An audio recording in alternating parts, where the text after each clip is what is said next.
Welcome to my lecture, From Text to Network, Knowledge Graphs in Literary Studies. Today, we will explore how knowledge graphs can help us analyze literature in new ways. I will explain what knowledge graphs are, how they work, and how they reveal hidden patterns in stories.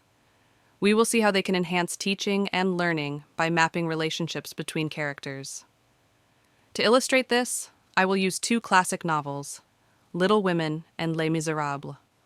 By visualizing their character networks and interactions, we can uncover connections and structures that traditional reading might overlook.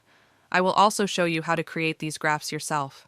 We will discuss the tools and techniques used to generate them, so you can apply this method to other texts.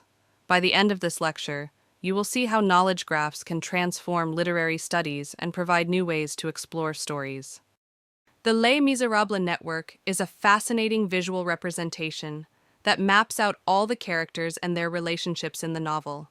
Imagine it as a web of interconnected lives, showing how characters influence and interact with each other across different social and political spheres.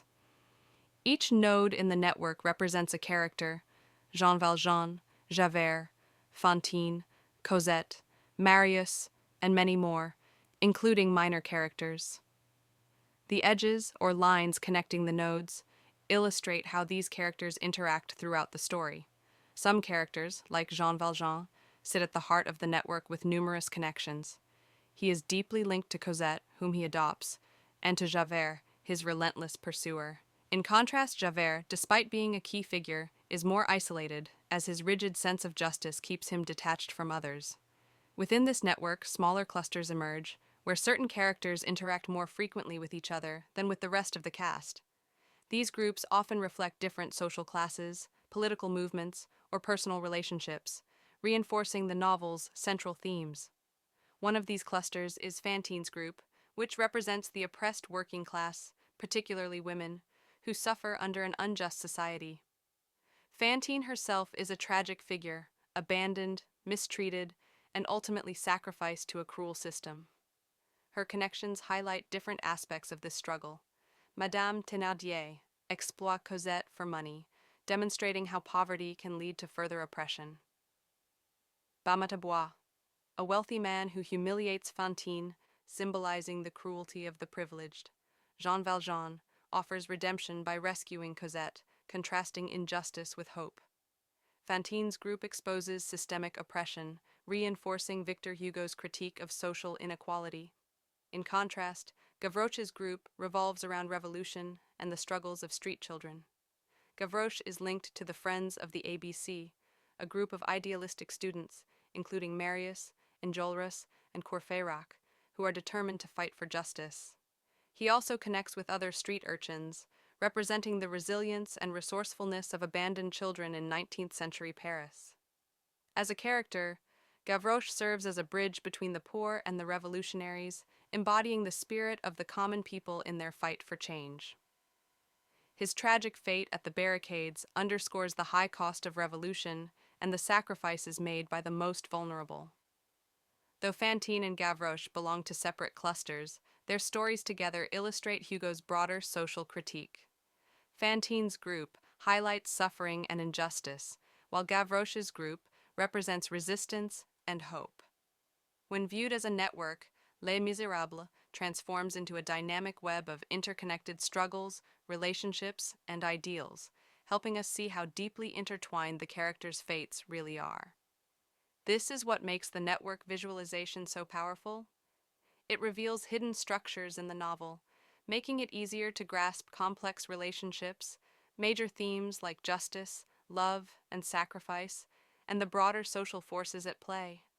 Seeing the novel this way offers new perspectives on literature, turning a classic story into something you can literally map out and analyze in an entirely new way. Storytelling is fundamentally about connections between characters, events, and ideas. While formal network analysis is a relatively new tool, authors have long used network-like thinking to structure their narratives. The examples on this slide showcase how some of the most intricate literary worlds were built with careful attention to relationships and interwoven storylines. Tolkien, Balzac, Zola, Proust, and Martin, each in their own way, organize their novels with an almost network-based logic. Their detailed notes, genealogies, and character maps resemble the structured data we now analyze digitally. Although there is no strong historical evidence that authors explicitly built network graphs before writing their novels, many, especially those crafting complex narratives, relied on structured plans, outlines, and relationship maps that functioned similarly. Here are a few notable examples. Tolkien created extensive genealogies, language trees, and historical timelines for Middle-earth. While these weren't visual network graphs in the modern sense, they mapped relationships, events, and lineages across thousands of years.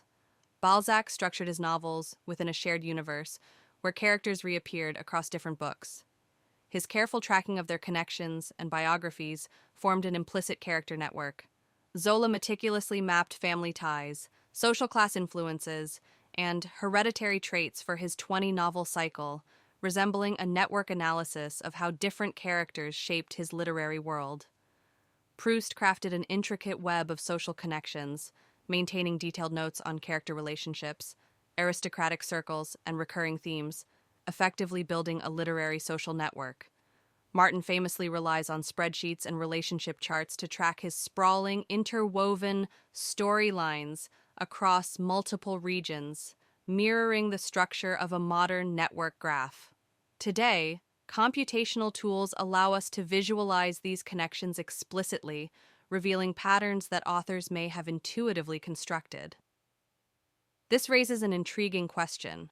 Could modern writers use network graphs as a creative tool? Instead of relying solely on intuition, they could dynamically build and refine their worlds, ensuring consistency and depth. As we move forward, network analysis might not just be for literary scholars, it could become an integral part of the storytelling process itself.